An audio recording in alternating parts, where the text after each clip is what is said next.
like riding through these little tiny villages and these suburbs. They're little nice windy roads. They're really, really nice.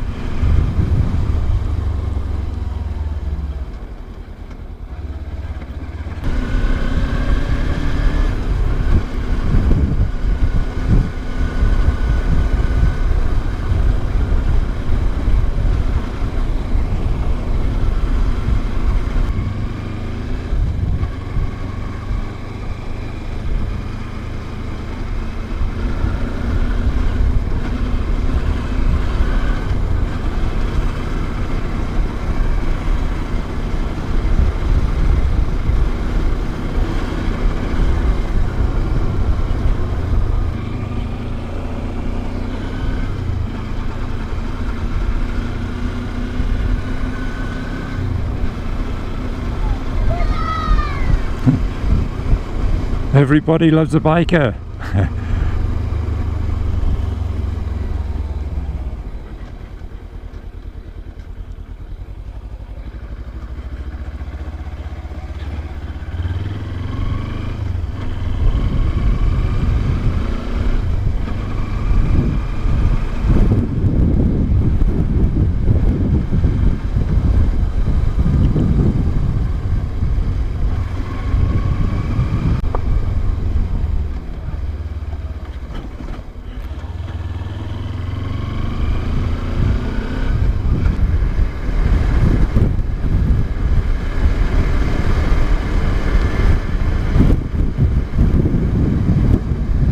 We'll just go up here a little bit further and then cut off through the bush.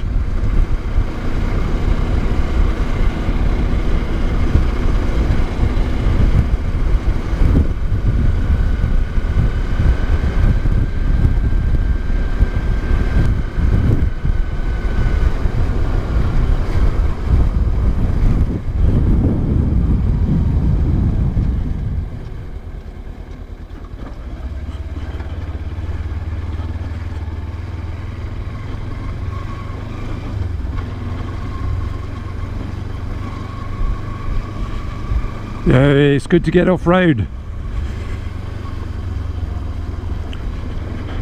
Get that squirmy feeling between your legs again.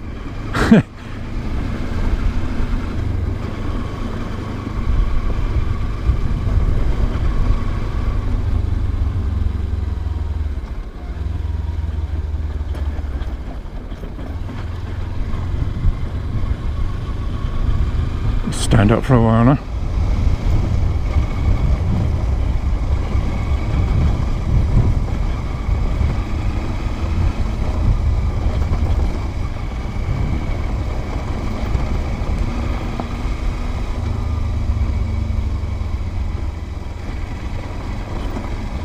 Oh, it's all changed. Well, the route hasn't changed, but the terrain has obviously changed. You know, you can ride these routes sometimes. The thing with Botswana, it's like a giant sand pit. Everywhere you go off-road is sand. So you can ride a route one day and it's totally different to the next day and totally different to the one after that.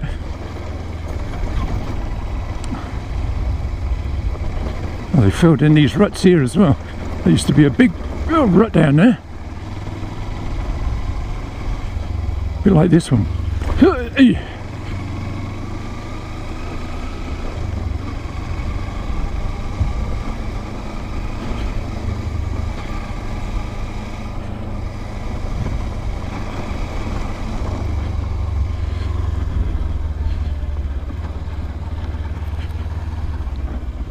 Actually, let's go up to that water pump thing.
So there you go.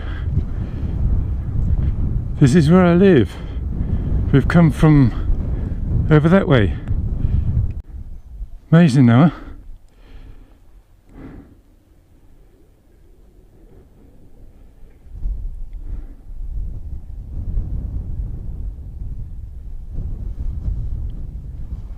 Yeah.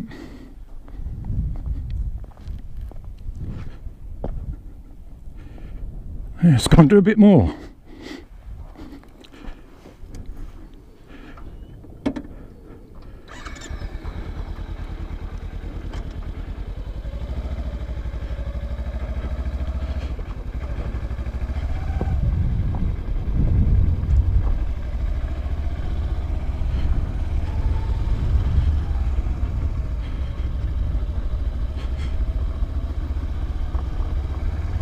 That's it.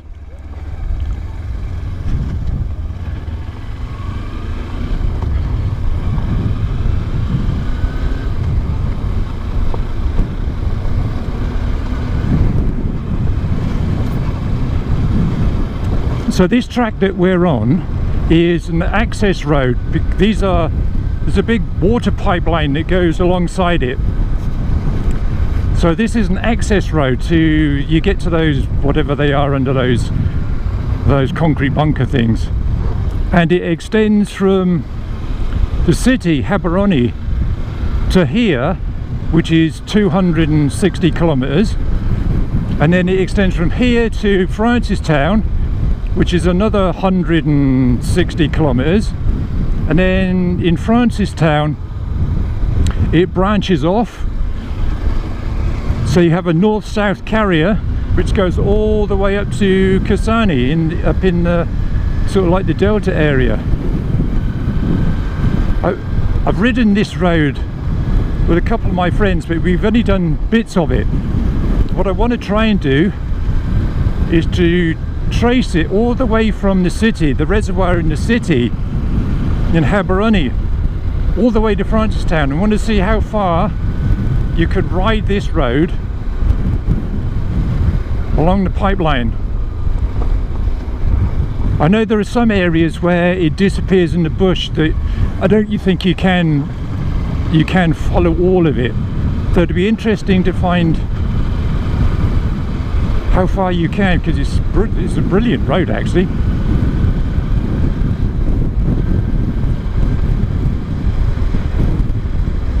So most of this bush on the left and the right is owned by people. They have their cattle posts there where they keep cows, and well, that's why it's called a cattle post, I suppose, isn't it? But they also keep other things there as well. I mean, some people spend their entire life just living in the bush, this self-sufficiency and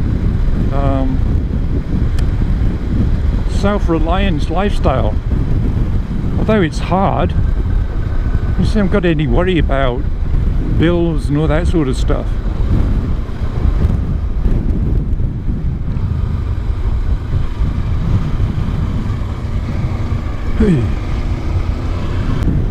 Most of the bush around here is Mapani. Up in the delta, the Mapani tree grows to, I think it's something like 20 or 25 meters, but where the ground isn't as fertile, it tends to be smaller, so you only get like, I don't know, 4 or 5 meter trees. But it's an important tree because the Mapani moth lays its eggs on them, and then the local people, they harvest the caterpillars. So a couple of times a year you can buy dried caterpillar, which you can eat like a snack, I suppose, but it's a bit like eating soft balsa wood. Or you can cook it with onions and tomatoes in a bit of gravy and have it with pepper, and then it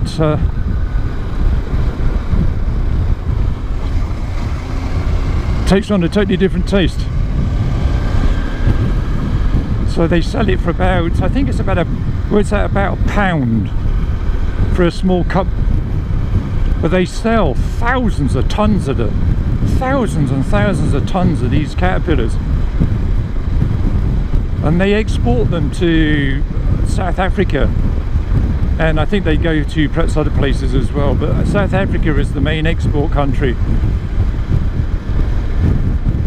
Having said that, this virus and lockdown has stifled that micro industry a bit because the people haven't been allowed to get out and harvest them.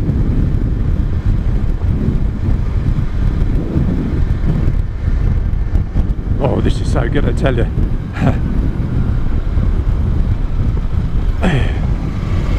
Oh, hey.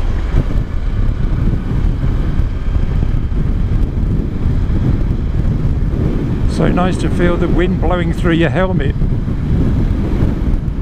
Hear the noise.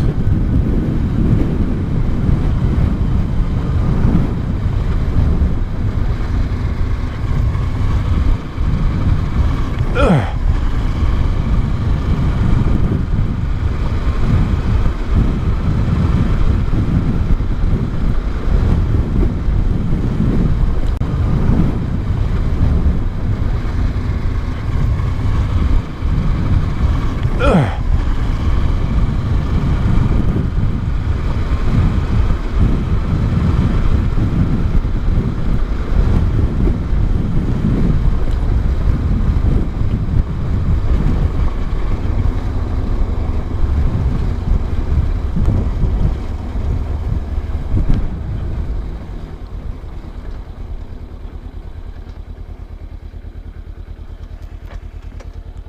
And a couple of weeks before lockdown, when I came, all this was flooded. There was loads, there was a very, very strong current, and all this was probably, I don't know, 12, 15 inches underwater. But look, 2 months later, completely bone dry. You can see how high the water gets. Amazing how it changes in a couple of months. You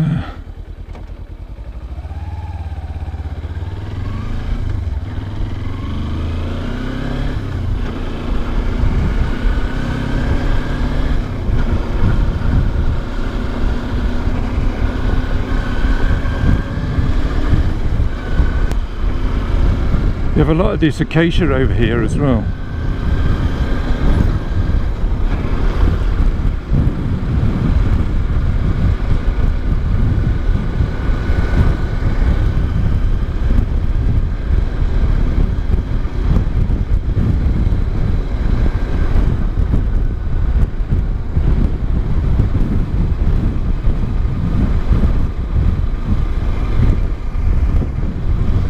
So here we have pumping station, and if we went down this track you'd have the sewage works.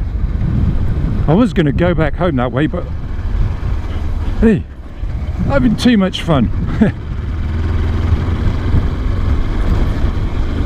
Why only go for a few kilometers when you can go for miles? Now you've got the freedom.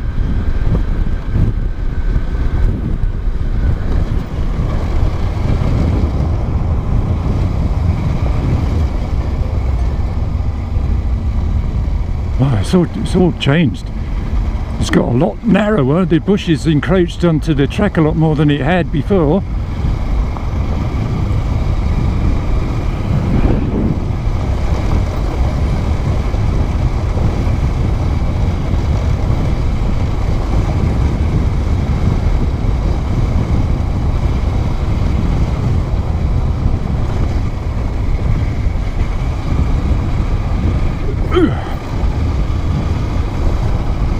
I need to get some bar risers because I'm bent over the bar a bit.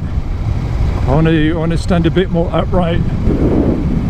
There's lots of things I want to get for the bike. I want to get engine guard, sump guard, hand guards, a few other bits and pieces.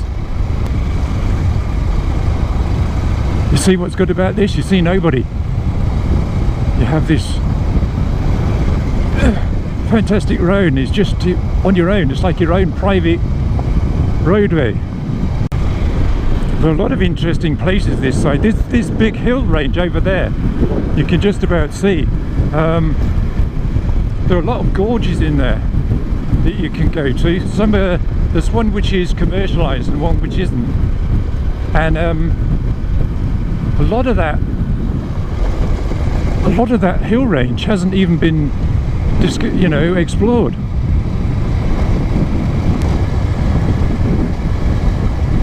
Like I said before, there are so many places here that that they can explore this country a bit more than what they tend to do. They come from South Africa and then go straight up to Delta, up north, but they miss out on so much around this area and other areas that you can, if you know what's available and how to get there, they could just spend a week around here and have a lot of enjoyment. Probably save a lot of money as well.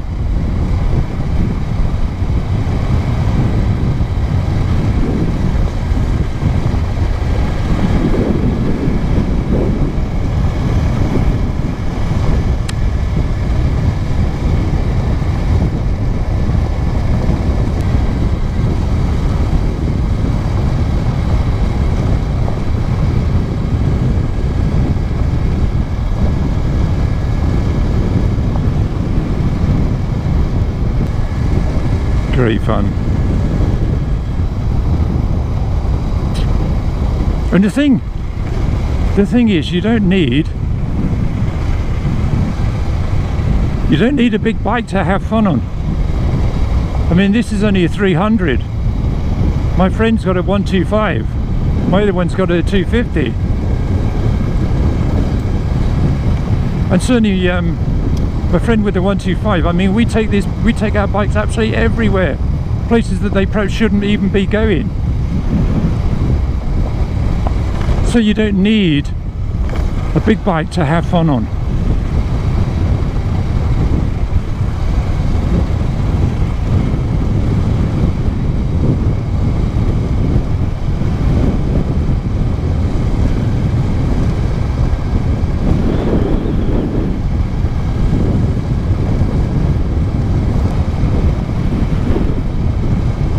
It's actually quite a strong wind.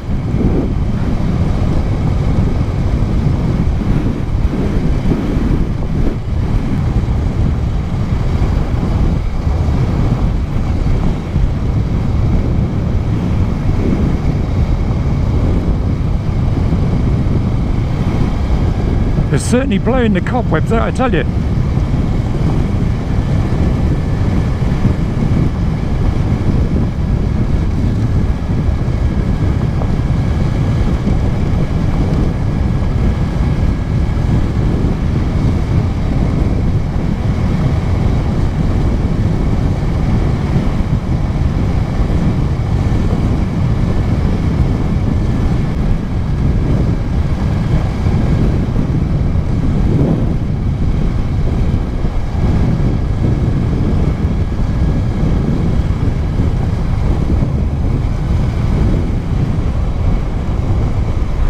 Go down here because this is another river. See what this one's like. There's a real nice dam over there that you can go to as well. I'll take you over there one day.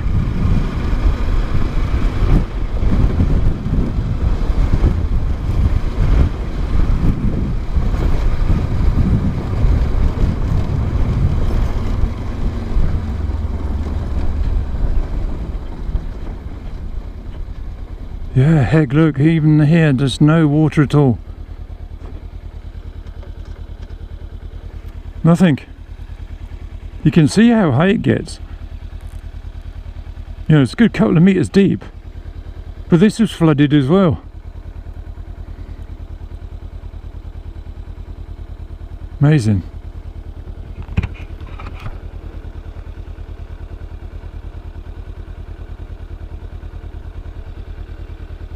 I was going to go back that way. Let me carry straight on. Enjoying it too much.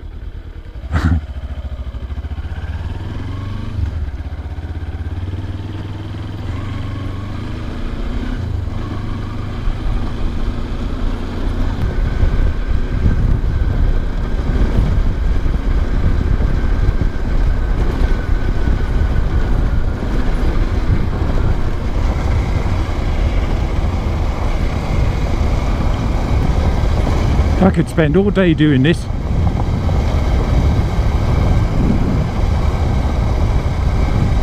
This is brilliant fun. This is why we have a biker, just to get out and explore, ride tracks like this where there's no one else, get a bit of freedom, get rid of all the rubbish that's going through your head, have a good clean out, think things through. I think a bike is a good therapy. I certainly have come through some dark times, and it's only the fact that I've had a bike that's got me through those times.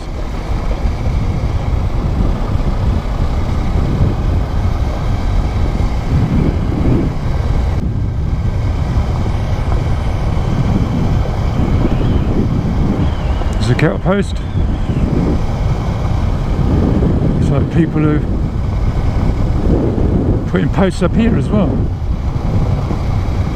The other thing with that mapani tree, it's very, very hard wood, so it's good for campfires because it burns well, produces a lot of hot embers, but also locals use it for fence posts because it's so hard that it's termite resistant.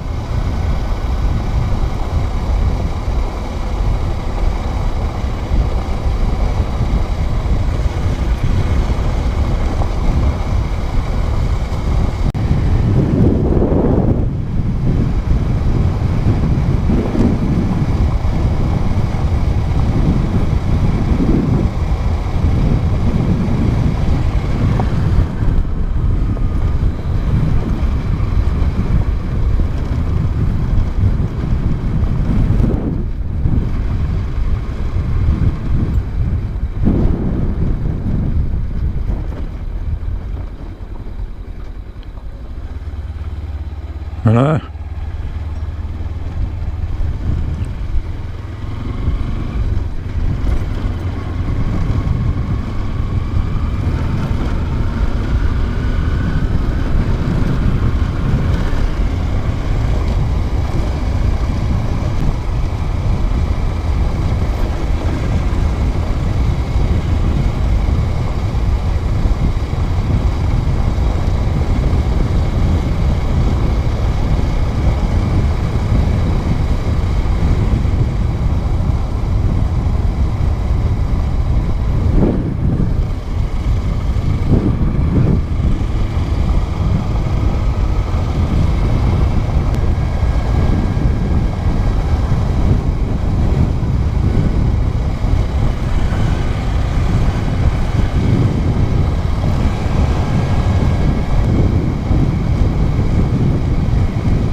So here we go guys, end of the line. This is where I need to turn off because I want to go back into town to do some stuff. So until next time,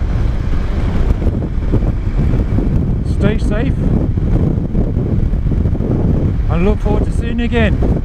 Until then, cheerio.